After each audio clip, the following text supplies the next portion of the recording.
dia! Como vai você? Tudo bem? Sejam todos bem-vindos.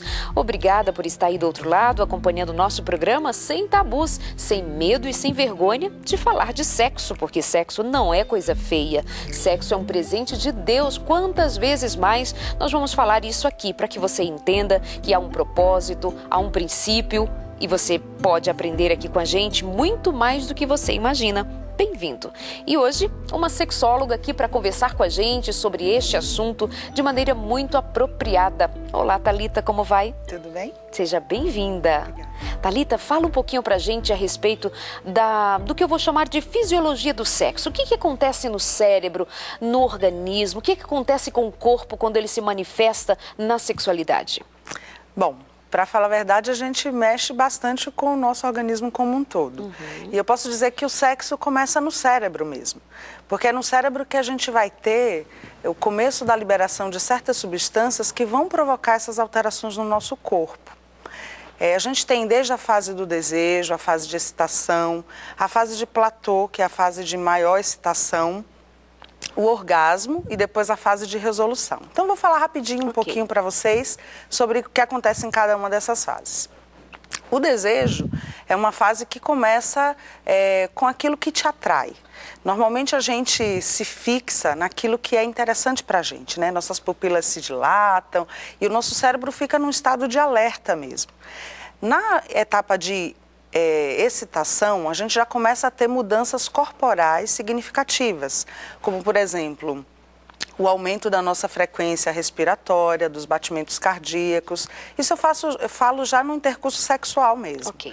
E a gente vai ter o elevamento da temperatura corporal, a gente vai ter modificações também na genitália, a gente começa a ter, por exemplo, a lubrificação vaginal na mulher, o entumecimento dos mamilos. No homem, a gente vai ter também um princípio, né, da ereção peniana. E essas etapas, elas vão cada vez ficando mais fortes quando você vai caminhando para próximo do orgasmo. A gente tem uma etapa que a gente chama de platô, que seria a fase de máxima excitação antes de se ter o orgasmo.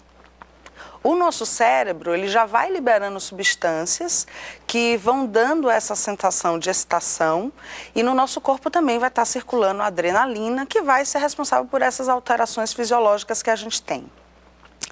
Quando a pessoa chega na etapa de orgasmo, é como se fosse uma espécie de descarga mesmo, né? E um relaxamento que vai acontecer de toda aquela tensão muscular que veio se acumulando nas fases anteriores. E a pessoa tem essa sensação mesmo de um extremo prazer. E é interessante porque nessa etapa, o nosso cérebro ele praticamente cessa tudo que diz respeito à cognição, para que a gente não tenha ansiedade, não tenha nada que possa atrapalhar, né, a entrega a esse prazer. Ou seja, nesse momento não se admite nenhum outro tipo de pensamento. O cérebro bloqueia toda outra sensação. A gente fica, na verdade, com alguns sistemas cerebrais ativos, né? Que seria o sistema límbico, que está relacionado com a emoção. E a gente tem uma coisa muito legal, que é o nosso sistema de recompensa. No nosso cérebro, tudo aquilo que a gente faz e que provoca prazer, a gente registra. E por isso a gente quer fazer outras vezes. E na atividade sexual é assim também. Mas isso acontece também quando você, por exemplo, come uma boa comida, quando você pratica esporte. Então, Thalita, se você me diz isso, eu posso acreditar que assim como tem pessoas que são compulsivas por comidas, coisas gostosas, você também pode me dizer que há pessoas que por conta desse prazer máximo que ela alcança, ela se vicia no sexo. Exatamente. É um neurotransmissor que a gente tem, chamado dopamina, e que ele atua nesse sistema de recompensa e que vicia mesmo, a depender... Quer dizer, a pessoa vai se viciar em sexo se ela realmente não tiver outros acessos também a outras fontes de prazer. E claro, se já for uma predisposição da personalidade dela. Ok. Mas é bem interessante mesmo. Recentemente saiu até um artigo falando sobre o efeito da música, comparando com a atividade sexual. Os músicos, eles são pessoas um pouco diferentes, né? Às vezes, quando eles começam a se envolver ali com a parte musical, não querem mais parar de tocar e tal. A música provoca muito prazer cerebral. Ou como a droga mesmo, né? A droga dá esse efeito também no seu sistema de recompensa. Então, passando por essas fases, a fase do desejo, inclusive o desejo é um dos temas que nós trazemos aqui para discussão, porque tem pessoas que têm bloqueio do desejo, da sensação de querer o outro, de desejar o outro, ela não tem essa resposta nela mesma. E aí, seguindo esses passos da excitação até chegar ao orgasmo, sendo que você me cita outros momentos, depois que acontece ali o orgasmo, o prazer máximos, aconteceu. Como que o organismo relaxa e depois disso é da mesma maneira para o homem e para a mulher? Então, aí a gente tem a última fase, que é a fase de resolução. Ok. Essa fase é quando o seu corpo vai aos poucos voltando ao seu estado de metabolismo normal. E você vai regularizando os batimentos cardíacos, a frequência respiratória, a pressão arterial, né, tudo isso. Só que tem uma diferença. No homem, ele pode entrar num período que a gente chama de período refratário.